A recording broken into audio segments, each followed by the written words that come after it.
Hi all, എല്ലാവർക്കും നമ്മുടെ പുതിയൊരു വീഡിയോയിലേക്ക് സ്വാഗതം. നമ്മൾ ഇന്നത്തെ വീഡിയോയിൽ നമ്മുടെ പോഷൻ പക്വാഡുമായി ബന്ധപ്പെട്ട് 24/4/2025 നടത്തുന്ന പ്രവർത്തനത്തെക്കുറിച്ചാണ് നമ്മൾ പറയണത്. നമുക്ക് അംഗൻവാടികൾ ഓപ്പൺ അല്ല. നമുക്ക് ഓൺലൈനായിട്ടുള്ളൊരു പ്രവർത്തനം മാത്രമേ അന്നത്തെ ദിവസം നമുക്ക് ചെയ്യാനായിട്ട് പറ്റുള്ളൂ. നമുക്ക് അംഗൻവാടികൾ തുറക്കാത്ത ദിവസങ്ങളിൽ ഓൺലൈൻ പ്രവർത്തനങ്ങൾ ചെയ്യിക്കാനാണ് നമുക്ക് വന്നിരിക്കുന്ന നിർദ്ദേശം. അപ്പോൾ അതിൽ നമുക്കറിയാം, നമുക്ക് അനീമിയ ബോധവൽക്കരണം എന്ന് പറയുന്നത് വളരെയധികം പ്രാധാന്യമുള്ളൊരു വിഷയമാണ്. വിളർച്ച ഇന്ന് ഒരുപാട് കുട്ടികളിൽ കണ്ടുവരുന്നൊരു അസ്വസ്ഥതയാണ്. അപ്പോൾ ഒരുപാട് സ്ഥലങ്ങളിൽ ഈ ഒരു വിളർച്ച അല്ലെങ്കിൽ അനീമിയ റിപ്പോർട്ട് ചെയ്തിട്ടുണ്ട്. അപ്പോൾ നമുക്കതിനെതിരെ ഒരു ബോധവൽക്കരണം, നമ്മൾ ഒരു രോഗം വന്നതിന് ശേഷം അതിനെക്കുറിച്ച് ആലോചിച്ചിട്ട് കാര്യമില്ല. അതുകൊണ്ട് അതിന് മുന്നേ നമ്മളതിനെക്കുറിച്ച് ചിന്തിക്കുകയാണെങ്കിൽ നമുക്ക് എന്ത് ചെയ്യാൻ പറ്റും, ഒരുവിധമൊക്കെ രോഗങ്ങളൊക്കെ തടുക്കാനായിട്ട് പറ്റും. ഒരു അനീമിയ ബോധവൽക്കരണം നമ്മൾ ചെയ്യുന്നതിലൂടെ ഒരുപാട് ആളുകളിൽ ഇതിൻ്റെ എങ്ങനെയാണ് അനീമിയ വരുന്നത്, എങ്ങനെ അനീമിയ ബോധവൽക്കരിക്കും, എങ്ങനെ അനീമിയയിൽ നിന്ന് രക്ഷപ്പെടാം, അല്ലെങ്കിൽ അനീമിയ വന്നാൽ തന്നെ, വിളർച്ച വന്നാൽ തന്നെ എങ്ങനെ തന്നെ ഓവർകം ചെയ്യാം തുടങ്ങിയ കാര്യങ്ങളൊക്കെ എന്ത് ചെയ്യാൻ പറ്റും, നമുക്ക് പറഞ്ഞു കൊടുക്കാനായിട്ട് പറ്റും. അപ്പോൾ നിങ്ങൾ ചെയ്യേണ്ടത് ഒരു ഓൺലൈൻ പോസ്റ്റർ ക്യാമ്പയിൻ. അപ്പോൾ അനീമിയയായിട്ട് ബന്ധപ്പെട്ടിട്ടുള്ള പോസ്റ്ററുകൾ നിങ്ങൾ എന്ത് ചെയ്യണം, ബെനിഫിഷ്യറീസിന് ഷെയർ ചെയ്യണം. നമ്മൾ കുറച്ച് പോസ്റ്ററുകൾ നമ്മൾ തരും, ബാക്കി നിങ്ങൾ എന്ത് ചെയ്യണം. നമുക്കറിയാം, നമ്മൾ ഒരുപാട് CB നടത്തിയിട്ടുള്ളതാണ്. അനീമിയയുമായി ബന്ധപ്പെട്ട് ഒരുപാട് CBs നമ്മൾ ചെയ്തിട്ടുള്ളതുകൊണ്ട് നിങ്ങളുടെ കയ്യിൽ ഇതുമായി ബന്ധപ്പെട്ട ചാർട്ടുകളും പോസ്റ്ററുകളും മറ്റ് ഇൻസ്ട്രക്ഷൻസും നിങ്ങളുടെ കയ്യിൽ എന്തായാലും ഉണ്ടാവും. അപ്പോൾ നിങ്ങൾ എന്ത് ചെയ്യണം, അതുമായി ബന്ധപ്പെട്ട കാര്യങ്ങൾ അവർക്ക് അയച്ചു കൊടുക്കണം. അപ്പോൾ ഇത് ബെനിഫിഷ്യറീസിന് അയച്ചു കൊടുക്കുകയും നിങ്ങൾ സ്വന്തമായി നിങ്ങൾ സ്റ്റാറ്റസ് ഇടുകയും വേണം. സോഷ്യൽ മീഡിയയിലൂടെ മാക്സിമം ആളുകളിലേക്ക് എത്തിക്കണം. അപ്പോൾ അതിൻ്റെ ഫോട്ടോ സ്ക്രീൻഷോട്ട് എടുത്തിട്ട് നിങ്ങൾ എന്ത് ചെയ്യുക, നമ്മുടെ ജൻ ആന്തോളൻ ഡാഷ്ബോർഡിൽ എൻ്റർ ചെയ്യുക. അപ്പോൾ ഞാൻ അനീമിയയുമായി ബന്ധപ്പെട്ട കുറച്ച് ഫോട്ടോസ് ഞാൻ നിങ്ങൾക്ക് കാണിച്ചു തരാം. ഇതിപ്പോൾ നമുക്ക് അനീമിയായിട്ട് ബന്ധപ്പെട്ടുള്ള ഒരു പിക്ചറാണ്. നിങ്ങൾക്ക് കണ്ട അതിലെ അളവ് കണ്ടില്ല, വളരെ കുറവാണ്. അതുകൊണ്ടാണ് ഹെൽപ്പ് എന്ന് പറഞ്ഞിട്ട് ഇതുപോലെ അനീമിക്കായിട്ടുള്ള ഒരു ആളുടെ ഒരു ഇതാണ് കാണിച്ചിരിക്കുന്നത്. അതിൽ ബ്ലഡിൻ്റെ അളവ് കണ്ട വളരെ കുറവ്. അതുപോലെ തന്നെ ആൾക്ക് ഭയങ്കരമായിട്ട് ക്ഷീണം. നമുക്കറിയാം, വിളർച്ച എന്ന് പറയുമ്പോൾ തന്നെ ഒരുപാട് ക്ഷീണം ഉണ്ടായിരിക്കും. എപ്പോഴും ഉറക്കം വരിക, ശരീരത്തിന് തളർച്ച തോന്നുന്നത്, ഒരുപാട് കാര്യങ്ങളുണ്ട്. നമ്മളതിൻ്റെ നോട്ട്സ് നിങ്ങൾക്ക് പ്രൊവൈഡ് ചെയ്യാം. അതിൽ അനീമിക് എന്ന് പറയുമ്പോൾ അതിൽ വന്നിരിക്കുന്നത് നിങ്ങൾ നോക്കിയാൽ ഓരോ ഘട്ടങ്ങൾ കാണിച്ച് അതിൽ പൂർണ്ണ ആരോഗ്യവാനുള്ളതും വിളർച്ചയുള്ള ആളുടെ വ്യത്യാസം കാണിച്ചിരിക്കുന്നത് അപ്പോൾ അനീമിയ എന്നത് നോർമലും അനീമിക്കായിട്ടുള്ളതിൻ്റെ വ്യത്യാസങ്ങൾ നോക്കിയാൽ കൃത്യമായിട്ട് എടുത്ത് കാണിച്ചിട്ടുണ്ട്. നമുക്കൊരു കാർട്ടൂൺ രീതിയിലാണ് അവർ കാണിച്ചിരിക്കുന്നത്. അതായത് നോർമൽ ആയിട്ടുള്ള ഒരാളിലും അതുപോലെ അനീമിക്കായിട്ടുള്ള ആളുടെയും വ്യത്യാസം കാണിച്ചിരിക്കുന്നുണ്ട്, ബ്ലഡിൻ്റെ അളവ്. അപ്പോൾ നിങ്ങൾ ജസ്റ്റ് ഞാനിത് കുറച്ച് നിങ്ങൾക്ക് ഇതുമായി ബന്ധപ്പെട്ട പോസ്റ്ററുകൾ കാണിച്ചു തന്നാണ്.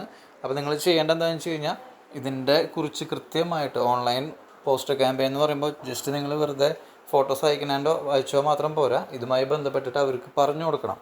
നിങ്ങൾക്കറിയാമല്ലോ, നമ്മളിപ്പോൾ ഒരാൾക്കൊരു വാട്സപ്പിലൂടെ ഫേസ്ബുക്കിലൂടെ നമ്മൾ അയച്ചു കൊടുക്കുമ്പോൾ, ഓൺലൈൻ മീഡിയയിലൂടെ നമ്മൾ അയക്കുമ്പോൾ അവരടുത്ത് അവരെന്താണ് ഇതുകൊണ്ട് ഉദ്ദേശിക്കുന്നത് എന്നുള്ളത് പറഞ്ഞു കൊടുക്കണം. ദെൻ അതിൻ്റെ ഒരു ഫോട്ടോ സ്ക്രീൻഷോട്ട് എടുക്കുക, എന്നിട്ട് നിങ്ങളുടെ ജൻ ആന്തോളൻ ഡാഷ്ബോർഡിൽ എൻ്റർ ചെയ്യാം. ഇനി നമുക്ക് അനീമിയയുടെ ജസ്റ്റ് ഒരു നോട്ട് ഞാൻ നിങ്ങൾക്ക് കാണിച്ചു തരാം. നിങ്ങളിവിടെ നോക്കിയാൽ നിങ്ങൾക്ക് കാണാം, വിളർച്ച വരാനുള്ള സാധ്യത ഏത് വിഭാഗക്കാരിലാണ്.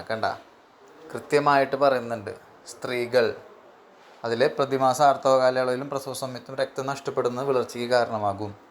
കനത്ത ആർത്തവ രക്തസ്രാവമോ കാലഘട്ടങ്ങളോ ഫെബ്രുവരി പോലുള്ള അവസ്ഥ ഉണ്ടെങ്കിൽ ഇത് കാരണമാകും. 1 മുതൽ 2 വയസ്സുള്ള കുട്ടികൾ, ശിശുക്കൾ, 65 വയസ്സിന് മുകളിലുള്ളവർ, അതുപോലെ ഹീമോഫീലിയ, ഇരുമ്പിൻ്റെ കുറവ് വളരെ സാധാരണമാണ്, അറിയാലോ.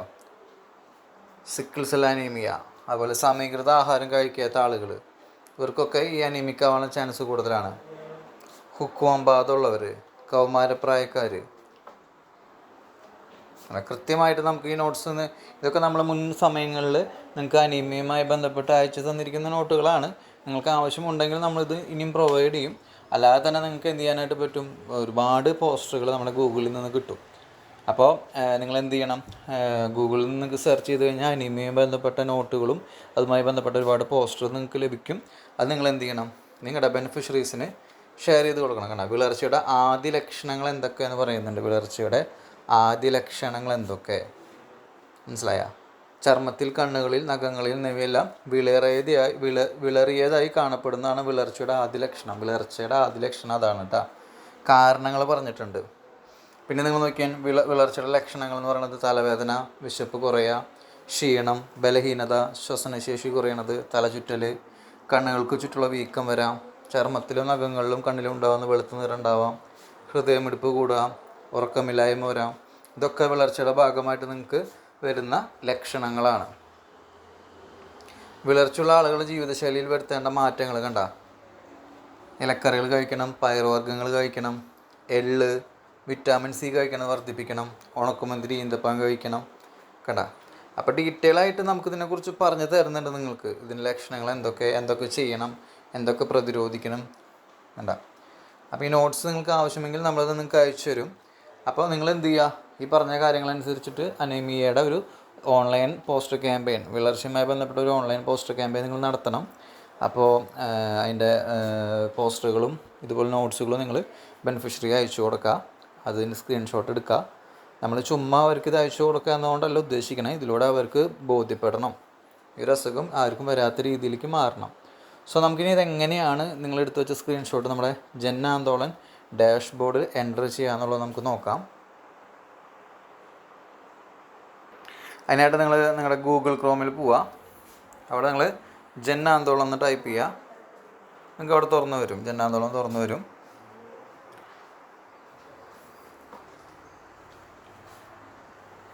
അതിനുശേഷം നിങ്ങൾ ഡാറ്റ എൻട്രി അടിക്ക് പോവുക. യൂസർ നെയിം അടിക്കുക, പാസ്വേഡ് അടിക്കുക. ദെൻ നിങ്ങൾക്ക് ഓപ്പൺ ആവും. അത് നിങ്ങൾക്ക് റിപ്പീറ്റ് ചെയ്ത് പറഞ്ഞു തരേണ്ട ആവശ്യമില്ല, ഞാൻ പറഞ്ഞിരുന്നു യൂസർ നെയിം പാസ്വേഡ് അടിക്കുന്നതും ഒറ്റ കോഡിൻ്റെ കാര്യങ്ങളൊക്കെ. അതിനുശേഷം നിങ്ങൾ തീം സെലക്ട് ചെയ്യണം. അപ്പോൾ നമുക്കറിയാം ഇവിടെ നമുക്ക് അനീമിയാണ് നമ്മുടെ വിഷയം. ഓൺലൈൻ പോസ്റ്റർ ക്യാമ്പയിൻ നടത്തുന്നത് നമ്മൾ അനീമിയെ കുറിച്ചിട്ടാണ്. അപ്പോൾ നിങ്ങൾക്ക് അനീമിയെ സെലക്ട് ചെയ്യുക. ദെൻ ബ്ലോക്ക് എന്നുള്ളത് മാറ്റി അംഗനവാടി ലെവലാക്കുക. ദെൻ അംഗനവാടി സെലക്ട് ചെയ്യുക. ദെൻ ആക്ടിവിറ്റി നിങ്ങളിവിടെ നോക്കിയാൽ, അതായത് നമ്മൾക്ക് അനീമിയ ക്യാമ്പ് നമുക്ക് സംഘടിപ്പിക്കാം. അതുപോലെ ആ 2 കാറ്റഗറിക്ക് അനീമിയ ക്യാമ്പ് 14 to 18 വയസ്സുള്ള കുട്ടികൾക്കും പ്രഗ്നൻ്റ് വുമൺ നമുക്ക് സംഘടിപ്പിക്കാം. ഇവിടെ നമ്മൾ ചെയ്യുന്ന ഔട്ട്റീച്ച് ആക്ടിവിറ്റി എന്നുള്ള രീതിയിലാണ്. അതായത് നമ്മൾ പബ്ലിസിറ്റി ഇൻ ദ സെൻസ് നമ്മൾ ഉദ്ദേശിക്കുന്നത് അവയർനെസ്സാണ് കൊടുക്കുന്നത്. മനസ്സിലായ, മാക്സിമം ആളുകളിലേക്ക് പുറത്തേക്കുള്ള അവയർനെസ്സാണ് കൊടുക്കണം. അപ്പോൾ ഇവിടെ ഔട്ട്റീച്ച് ആക്ടിവിറ്റി ഓൺ അനീമിയ എന്നുണ്ട് കണ്ട. ഔട്ട്റീച്ച് ആക്ടിവിറ്റീസ് ഓൺ അനീമിയ കണ്ട ഡോട്ട്, അത് ക്ലിക്ക് ചെയ്യുക. ശേഷം നിങ്ങൾ ഫ്രം ഡേറ്റ് കൊടുക്കുക. നമ്മൾ 20-ാം തീയതിയാണ് നടത്തുന്നത്. 20-ാം തീയതി എന്നുള്ള ഡേറ്റ് അവിടെ സെലക്ട് ചെയ്യണം. ടു ഡേറ്റ് നിങ്ങൾ 20 എന്നുള്ളത് സെലക്ട് ചെയ്യുക. അതിന് ശേഷം എണ്ണ അടിച്ചു കൊടുക്കുക. എത്ര പേരുണ്ട് അഡൾട്ട്, അവരുടെ എണ്ണം കൃത്യമായിട്ട് അടിക്കുക. മെയിൽ ഫീമെയിൽ അടിക്കണം. എന്നിട്ട് നിങ്ങൾ അതിൽ ബ്രൗസ് ഫയൽ എടുത്തിട്ട് ഫോട്ടോ അപ്ലോഡ് ചെയ്യുക. ബ്രൗസ് ഫയൽ എടുക്കുക. നിങ്ങൾ അനിമിയായിട്ട് ബന്ധപ്പെട്ട നിങ്ങളുടെ പ്രവർത്തനത്തിൻ്റെ അത് നിങ്ങൾ എന്ത് ചെയ്യുക, അപ്ലോഡ് ചെയ്യുക. ദെൻ താഴെ കാണുന്ന സബ്മിറ്റ് ബട്ടൺ ക്ലിക്ക് ചെയ്യുക. സോ നിങ്ങൾ സബ്മിറ്റ് ബട്ടൺ ക്ലിക്ക് ചെയ്തതിന് ശേഷം ജസ്റ്റ് ഒന്ന് വെയിറ്റ് ചെയ്യേണ്ടി വരും ചിലപ്പോൾ. അപ്പോൾ നിങ്ങൾക്ക് വേണമെങ്കിൽ ഡിസ്ക്രിപ്ഷൻ ആഡ് ചെയ്യാം കേട്ടോ.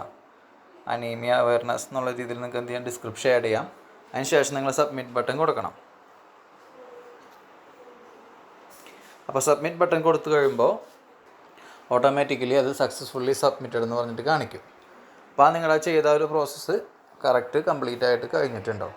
അപ്പോൾ ഇതാണ് നമ്മുടെ 20-ാം തീയതിയിലെ അനീമിയ ബോധവൽക്കരണമായിട്ടുള്ള ഒരു പോസ്റ്റർ ക്യാമ്പയിൻ. ഇത് കൃത്യമായിട്ട് ഈ പറഞ്ഞു തന്നതുപോലെ തന്നെ വളരെ കൃത്യമായിട്ട് ചെയ്ത് പൂർത്തിയാക്കാം, തെറ്റുകളൊന്നും കൂടാതെ. പിന്നെ അതുപോലെ തന്നെ നിങ്ങൾ ശ്രദ്ധിക്കേണ്ടതെന്ന് വെച്ച് കഴിഞ്ഞാൽ, നമ്മൾ ഈ ഒരു അനീമിയ എന്ന് പറയുന്നത് അറിയാലോ, ഒന്ന് ഒരുപാട് ആളുകളിൽ ബാധിച്ചുകൊണ്ടിരിക്കുന്ന ഒരു അസുഖമാണ്. അപ്പോൾ അത് നമ്മൾ വരാത്ത രീതിയിൽ നമ്മുടെ സമൂഹത്തിനെ, അതിന് വേണ്ടിയിട്ടാണ് നമ്മൾ ഈ സാമൂഹ്യാധിഷ്ഠിത പരിപാടിയൊക്കെ നടത്തുന്നത്. അപ്പോൾ അതിൻ്റെ ഗുണം നമുക്ക് വരും വർഷങ്ങളിൽ കിട്ടണം. അപ്പോൾ ആ രീതിയിൽ നിങ്ങൾ പ്രിപ്പയർ ചെയ്തിട്ട് ഇതുപോലെ പ്രവർത്തനങ്ങൾ ചെയ്യാം കേട്ടോ. Okay, thank you.